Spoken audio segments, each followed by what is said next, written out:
नमस्कार दोस्तों, मैं हूं आपका दोस्त, आपका होस्ट कृष्णा पंडित, एक बार फिर से आपको इस खास मुलाकात कार्यक्रम में।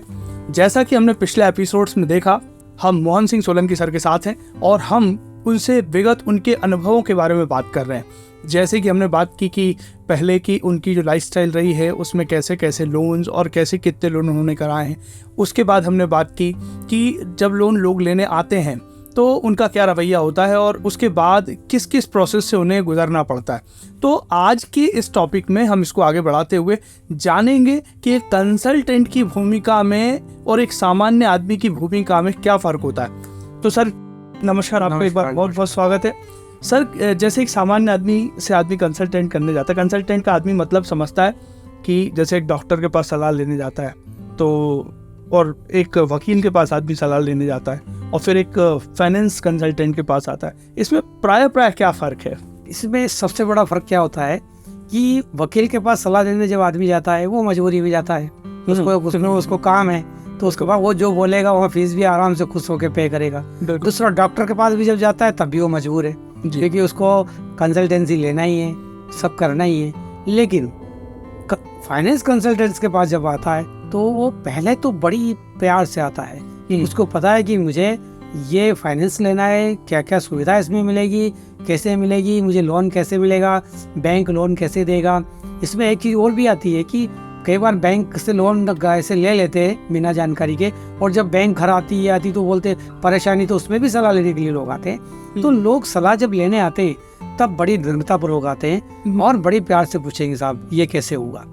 हम उसको विस्तृत जानकारी देते हैं, फाइनेंस की जानकारी देते हैं। जब वो पूरी तरीके से तैयार होता है तो फिर वो अपनी तैयारी करता है जी। तैयारी होने के बाद उसका फाइनेंस होता है। मतलब इसके भी चरण है अलग अलग चरण, मतलब एक स्टेप बाय स्टेप जैसे है। तो जब वो आता है तो बड़ी प्यार से आता है और हम उसका ए से लेकर पैन कार्ड से लेकर के फाइनेंस में डिस्बर्समेंट से होकर के इंडस्ट्री, अगर वो इंडस्ट्री लगा रहा है, डेयरी लगा रहा है, कुछ मकान बना रहा है, या जो भी वो गाड़ियाँ ले रहा है, ट्रांसपोर्ट पे जा रहा है, जिस प्रकार का लोन लेने के लिए आया, उस लोन के बारे में हम पूरी जानकारी तैयार करके बैंक से फाइनेंस करा के हम उसको भुगतान कर देते हैं। भुगतान होने के बाद जी जब डॉक्टर के पास जाता है तो उसका रवैया चेंज नहीं होता है, वो वकील के पास जाता है तो रवैया चेंज नहीं होता है, लेकिन वो कंसल्टेंट के पास आकर उसका रवैया चेंज होता है।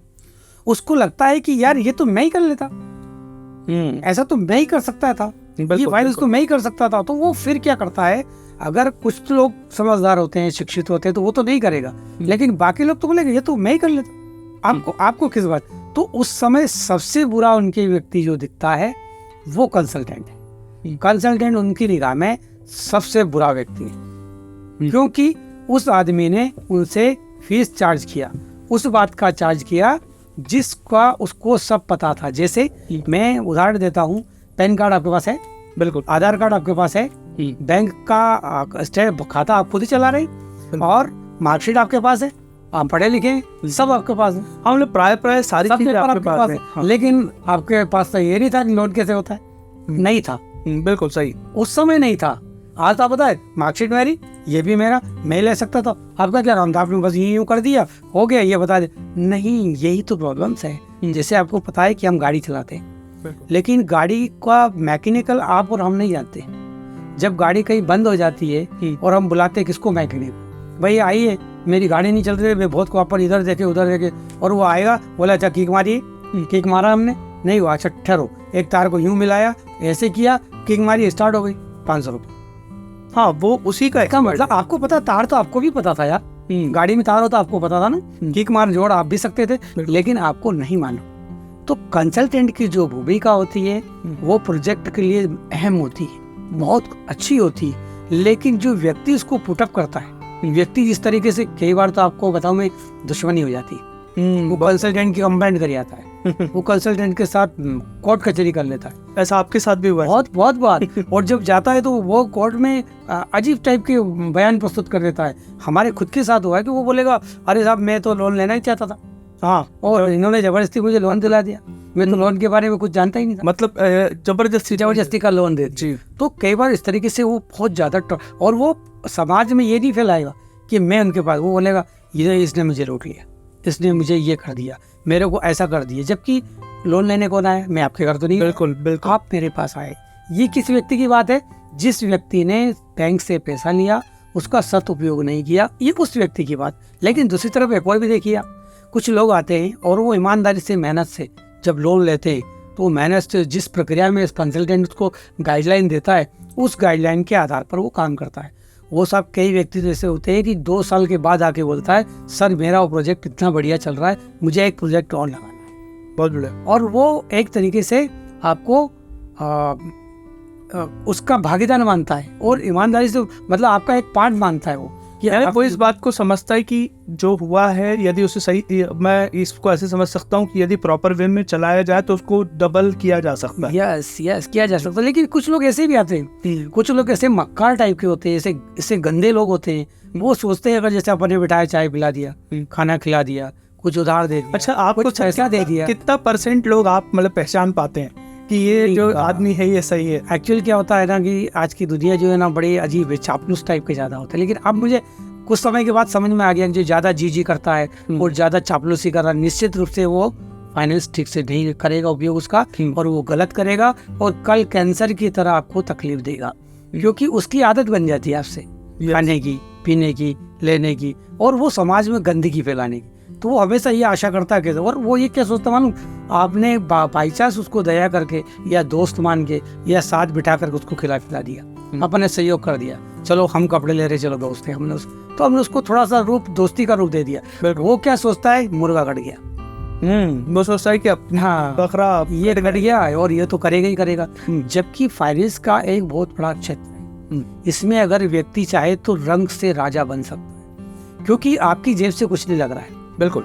स्कीम के केस ऐसे होते हैं, जैसे आपने PMEGP देखा है, PMEGP में अगर आपको 50 लाख रुपए का लोन लेना है, आपका कंट्रीब्यूशन कितना है, मिलेगा 5%, यानी कि आपकी मार्जिन मनी भी सरकार दे रही है। दूसरी चीज वो पहले दे रही है, आपका FDR कर देगा आपके खाते में डिपो। आपके पिता ने भी आपके लिए नहीं सोचा होगा जो स्कीम के रूप में भारत सरकार सोचती है, लेकिन लोग उसका ऐसा नहीं सोचते। एक और आपने देखा होगा, सब्सिडी का मतलब लोग क्या समझते हैं मालूम, फ्री का पैसा। तो सरकार को गलत तरीके, जबकि वो आपका बैंक सपोर्ट है, उसका सही उपयोग करके चले गए। मैं आपको उदाहरण के रूप में दूं, कुछ लोग आते हैं और इस सब्सिडी से एक नई मशीन लगा लेते हैं, मतलब उसको मल्टीपल और 4 कारखाने डाल ले, बहुत कम उम्र में बहुत सारे कारखाने डाल लेते। और कुछ आते हैं कि आपकी दुकान कैसे बंद हो, आप खत्म कैसे हो, आपने मुझे सलाह दे दी, आप इसको सलाह क्यों दे रहे हो। कुछ इस टाइप के लोग आते हैं जो घृणा करते हैं, इसको घृणा बोलेंगे। तो इस टाइप के भी लोग आते हैं कि भैया मेरे लिए आपने इंडस्ट्री, जैसे अभी मैंने आपको कहा केटल पिट के बारे में या फलानी मशीन के बारे में, मैं अपने वीडियो में बहुत सारी जानकारी देता हूँ ये लोन कैसे कैसे होता है। लेकिन दूसरा व्यक्ति आकर के ये बोलता है, अरे साहब आपने केटल फिट का तो मुझे बताया था, हमने उसको भी बता दिया। मतलब वो ये सोच रहा है कि उसके ये घर की बात है जो किसी को नहीं मालूम। जबकि होता क्या है, मैं प्रोडक्ट नापने का तरीका बताता हूँ। जैसे आपको ही मैं बता देता हूँ कि आज के डेट में पानी की बोतल कितने में आ रही है आपके साथ, 20 रुपए। ये पहले कितने में आती थी? ये पहले 10-12 रुपए, 15 रुपए। पहले कारखाने कितने थे? पहले कारखाने लिमिटेड थे। आज कारखाने कितने हो गए? आज 1000 गुना। तो रेट कम होना चाहिए कि बढ़ना चाहिए? रेट कम होना चाहिए, लेकिन बढ़ रहा है। क्यों? क्योंकि मार्केट में भी डिमांड है। यस कारखाना, इसलिए आपको जब मैं प्रचार बोलता हूँ आप ऐसा मत सोचिए, उसको बता दी ना जितना आप आज की डेट में पर डे, अगर हम भारत सरकार जो आपको आंकड़ा बताता है कि हर सेकंड में कितने बच्चे पैदा होते हैं, ये अपने इंसान के बच्चे के बारे में आपको पता है, जानवर के कितने बच्चे पैदा होते होंगे, बकरी कितने पैदा होती होगी, बिल्कुल, भैंस कितने बच्चे देती होगी, गाय कितने बच्चे देती होगी। इसका मतलब उतना प्रोडक्ट की जरूरत है। अरे आप तो रोज एक नई कारखाना लगाइए फिर भी कम पड़ेगा। तो हम जब भी अपने प्रोजेक्ट की तुलना करें, हम मार्केट को देख के करें, ऐसा करके नहीं करें यार उसने डाल लिया मेरा क्या। अच्छा सर, एक नया प्रश्न मेरे दिमाग में भी हल आया है आपसे चर्चा करते हुए कि ये कैसे तय करें कि इस व्यक्ति को बिजनेस में आना चाहिए, लोन लेना चाहिए नहीं लेना चाहिए, ये कैसे तय?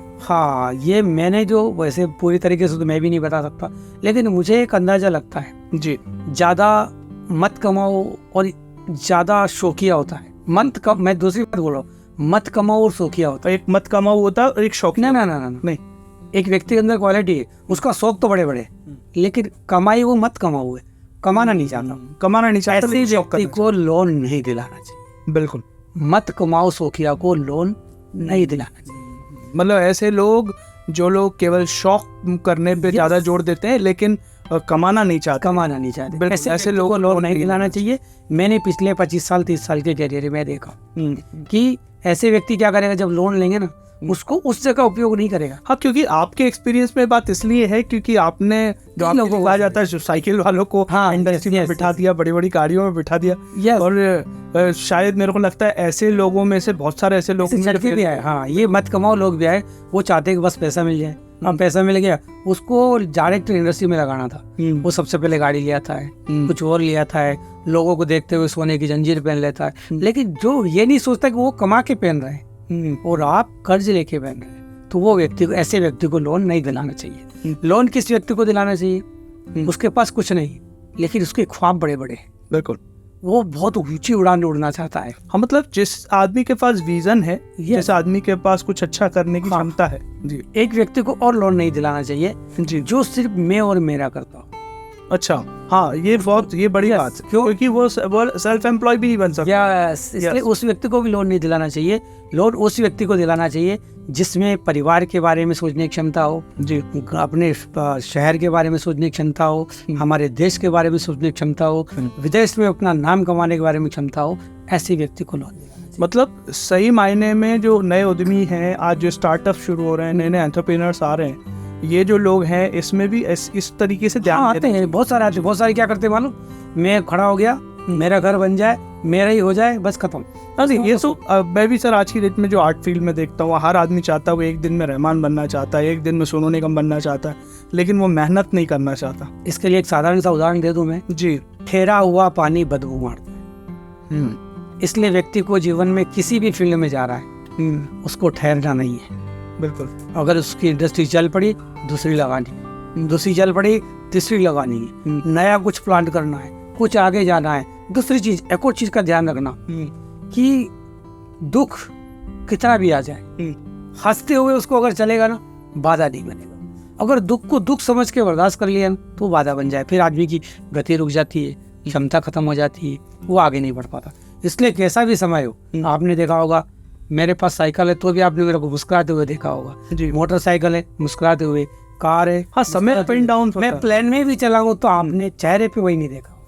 अप एंड डाउन तो मतलब जीवन का हिस्सा है, और उद्यमी के जीवन में, खासतौर पर इंडस्ट्रियल जो व्यक्ति होता है उसके जीवन में ये सब चीजें आती रहती हैं। हमारे कवि, बड़े लोग, पुराने लोग, बुजुर्ग लोग, सब लोग कह के गए जी, जिंदगी और कुछ नहीं, बस तेरी मेरी कहानी है। तो कहानी उसी की होगी जिसने अप डाउन देखा है जी। नहीं तो बाकी कहानी, वैसे तो कुत्ता भी पैदा होता है, बोलने में मर जाता है, उसको कौन जानता है। तो हम मनुष्य जीवन में आए, तो अगर हमारी ये जीवन है तो हमारे जीवन के अंदर सबसे बड़ी बात है, हमको इस जीवन को उस रूप में जीना चाहिए।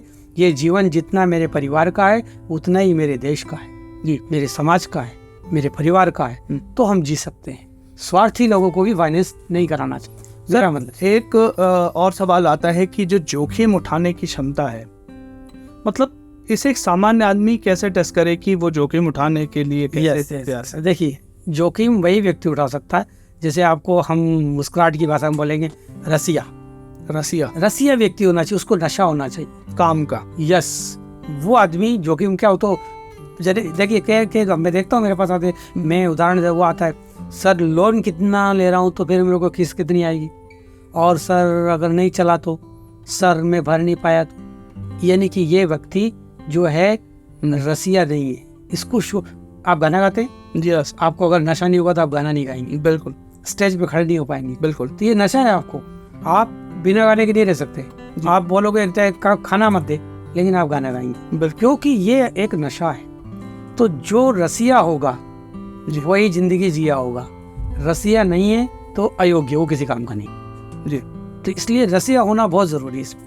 अच्छा, काम की जो चाहत है इसमें क्योंकि ऐसे भी बहुत सारे सवाल हैं आपके वॉल्स पे, एक्चुअल में इतने सारे सवाल हैं आपकी वीडियोस के साथ कि हम भी कंटिन्यू इस पे कोशिश कर रहे हैं कि हर सवाल को आप तक पहुंचा के उन तक पहुंचा पाएँ लोगों तक। इसमें एक सवाल और मेरे दिमाग में था कि जो लोन लेने के लिए तो लोग काम कर रहे हैं, फाइनेंस की फील्ड में लोग आ सकते हैं, और अगर वो फाइनेंस की फील्ड में आना चाहते हैं तो उन्हें क्या करना पड़ेगा, उसमें आप उनका फाइनेंस मतलब खुद फाइनेंस करना चाहें जी, वो फाइनेंस की यस। हाँ, आज के डेट में आप देखते हैं मैं बड़ी बड़ी चीज़ों का नाम लूँगा तो आपको समझ में आएगा, छोटी चीज़ों जैसे आपको HDFC, जी दूसरा आ गया आपने देखा पारीमल जी और आपने देखा बिरला।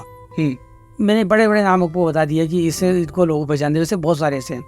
ये सब है फाइनेंस की फील्ड में आए हुए जी। ये एक्चुअली बैंक नहीं हो जी ये एक्चुअल, हाँ वो नहीं, ये एक तरीके से साहूकार है। सेम अगर आप भी इस फील्ड में आना चाहते हैं तो ये भी एक बहुत बड़ा व्यवसाय है। तो क्या इसमें सॉरी मैं इसमें आगे बढ़ता हूँ कि एक तो इसमें लोग कैसे आ सकते हैं और क्या अपने पास इसके लिए कोई योजना है? यस, योजना है। इसमें एक दो तरीका है। एक तो आप प्राइवेट लिमिटेड या लिमिटेड कंपनी बना सकते हैं जिसमें 3 डायरेक्टर होंगे और 3 डायरेक्टर वो अपने अपना कंट्रीब्यूशन उसमें डालेगा, किसकी कितनी कितनी शेयर है, शेयर के हिसाब से वो उसमें शेयर डालेगा और वो अपना बायोलॉजी में वो डालेगा किस किस क्षेत्र में लोन देगा। जैसे आपने देखा कुछ खाली गोल्ड लोन देता है, कोई गाड़ी का लोन, तो आप किस किस क्षेत्र में आप लोन देंगे, ऐसी व्यवस्था करके आपके कंट्रीब्यूशन से आप शुरू करेंगे। जैसे ये करोड़ से ऊपर आप जाते हैं तो भारत सरकार में आपको RBI से भी कम ब्याज पर फंड उपलब्ध हो जाता है, वो आपके रेशो के ऊपर कि जैसे आपने इतने करोड़ का काम किया तो भारत सरकार इतने रुपए का आपको लोन देगा। उसमें फिर RBI के हैंड ओवर होता है कि आपको इंटरेस्ट क्या लेना है, प्रोसेसिंग चार्जेस क्या लेना है, वो हिसाब। एक तो ऐसे जा सकते हैं। दूसरा जा सकते हैं, आपने देखा होगा समिति, समिति में 7 सदस्य होना चाहिए जो पदाधिकारी होंगे, बाकी के 5 या 7 कार्यकारी, मतलब कॉर्पोरेट बैंक टाइप्स? नहीं, इसको समिति में समाज सेवा, इसको समाज, उसमें फिर आप ऑनर नहीं रहेंगे। एक समिति बनी, जैसे स्कूल की समिति होती है, ऐसी एक समिति बनती, समिति बनाई, समिति फिर आपको रजिस्टर्ड करवानी पड़ेगी, रजिस्टर्ड जैसे सर्टिफिकेट बनेगा, उसके बाद उसका एक अकाउंट खुलेगा, अकाउंट खुलने के बाद में उसमें मेंबरशिप होगी जी। आप जितने लोगों को मेंबरशिप दे सकते हैं, 50 रुपए 100 रुपए जो भी आप फीस रखेंगे वो समिति के मेंबर्स बन जाएगा। और जो समिति का मेंबर बनेगा फिर उसमें लोन लेगा। जब वो लोन लेगा तो उसमें ब्याज आएगा। तो जो आप पदाधिकारी जो काम कर रहे हैं उनकी सैलरी तय की जाएगी। उसके बाद में जितना पैसा उनका जमा होता है पर मंथ, जो भी फीस रखी है उसमें जो भी होगा वो शेयर उसको मिलेगा। इस रूप में भी आप जा सकते हैं, जिसको अगर अपन कहें तो मध्य प्रदेश सोसाइटी अपन गई, सोसाइटी, यस, इस रूप में भी आप जा सकते हैं। और अगर निजी 2 या 3 लोग जाना चाहते हैं तो प्राइवेट लिमिटेड कंपनी के रूप में भी जा सकते हैं। अगर आप इसमें इच्छुक है या कोई व्यक्ति है तो वो भी हमारी कंसल्टेंसी संपर्क कर सके। इसमें हम लाइसेंस, राशि बांटने का लाइसेंस, कंपनी रजिस्ट्रेशन, भारत सरकार संबंधित जो भी लाइसेंस में होंगे वो सब बनाने में हम उनकी मदद कर। मतलब एक नया एंटरप्रेन्योर जो है वो उद्यमी होने के साथ साथ बैंकर भी हो सकता है। बहुत बढ़िया। तो सर ये जो सारा सिलसिला है इसमें जो बैंक्स हैं मतलब उनसे तालमेल कैसा होना चाहिए लोगों का? ये एक चीज और भी है, कई बार अपन बोलते हैं PNB अच्छी है, कई बार हम बोलते हैं कैनरा बैंक अच्छी है, कई बार हम बोलते हैं इलाहाबाद बैंक अच्छी है, लेकिन एक्चुअल बैंक अच्छी नहीं होती। एक्चुअल बैंक में जो बैठा मुखिया है, हाँ, वही बैंक को अच्छा और बुरा साबित करता है। हाँ, मतलब उसके एम्प्लॉय अच्छा बुरा होता है। कई मैनेजर आपने देखा होगा बहुत कॉपरेटिव होंगे, आप गए यस बैठी पानी लाइए, पानी, हाँ सर अब बताइए लोन चाहिए, अच्छा अभी लोन ले रहे हैं, अच्छा इसमें मार्केट गया है, इसमें क्या, कई तरह से इस टाइप से आपको बढ़िया ट्रीट करेगा और बिठाएगा। और वो ये नहीं देखेगा कि ये बैठने वाला गरीब आदमी है, ये बड़ा आदमी है, हाई फाई है, VIP है, टाई वाला है, फटे जूते वाला, वो नहीं देखेगा, क्योंकि वो एक्चुअल बैंकर है, वो बैंकर चलाना। और कई है तो जैसे फील्ड में होता है ना, लेने वाला और देने वाला, तो कई बार कई ईगो टाइप के बंदे भी आके बैठ जाते हैं बैंक में, जो बोलते हैं बैंक खराब है, नहीं वो व्यक्ति खराब है। वहाँ बैठे, हाँ जी आपको देखा कि साहब ये तो वैसे फटे कपड़े में आया है, काबिल वाला गले में डाला तो बोलेगा ये साला वैसे होगा, हाँ सर मैं लोन के लिए आया, नहीं हमारी बैंक ने लोन बंद कर दिया, आप जाइए। वो उसको उसकी बात भी नहीं सुनेगा। कई बार व्यक्ति को कपड़े से या उसके चेहरे से तोला जाता है, पर आप ऐसा नहीं तोल सकते। हमने हमारे राष्ट्रपति अब्दुल कलाम के बारे में पढ़ा है, बिल्कुल। अगर शास्त्र में जाए तो हमने तुलसीदास के बारे में पढ़ा है, बिल्कुल। तो कैसे थे, बिल्कुल सहज सरल, लेकिन कहाँ थे, आज वो अमर हो गए जी। अमर किसको बोलते हैं? बिल्कुल, जिसको आज भी याद किया जा रहा है उनकी रचनाओं से, जिनके शरीर को अमर नहीं कहते। बिल्कुल, विवेकानंद को हम याद करते हैं, 1000 साल पहले को याद करते हैं, श्री राम श्री कृष्ण 5000 वर्ष पहले थे, उनको भी हम याद करते हैं। बिल्कुल, तो उन्होंने क्या दिया हम उसको याद करते हैं। तो हम भी बैंकों में भी सेम चलता है, जो व्यक्ति बैठा है उसको ऐसे नहीं तोड़ना चाहिए। तो ऐसे मैनेजर भी बहुत सारे हैं। देखिए आपने आज ऐसा सवाल पूछा है कि इसमें मैनेजर लोग भी देखेंगे तो मुझे फ़ोन करेंगे क्यों सोलंकी जी ऐसे नहीं बोले। तो नहीं, लेकिन ये जरूरी के लिए आए ना भाई मेरा चेहरा कैसा है। जो लोग हैं, देखिए ये जो प्रश्न है सर, ये लोगों से आते हैं और सबसे अच्छी बात है कि जो छोटी छोटी सी क्वेरीज है ये बहुत सारे लोगों को लाभ देती है। देखिए हमारा देश, हमारी सरकारें, हम सब लोगों का अपनी भागीदारी है कहीं ना कहीं देश को उन्नत बनाने में। बिल्कुल, निश्चित ही हम और आप भी इस माध्यम से इसको प्रेषित कर रहे हैं। बिल्कुल। तो आप लोगों की भी जो क्वेरीज हैं, आप लोगों के जो प्रश्न हैं, हम उनको भी लोगों तक पहुंचाने की कोशिश करेंगे। हमारा कोशिश है, मेरा ये प्रयास है कि हम हर उस व्यक्ति को यहाँ जोड़ें जिन्होंने अपने जीवन में छोटा बड़ा योगदान करके अपने आप को उन्नत और अपने आप को संपन्न बनाया है। निश्चित ही वही लोग मेंटर हो सकते हैं, वही लोग सहयोगी हो सकते हैं। बिल्कुल जी, तो इसी तारतम्य में सर हम आगे बढ़ते हैं।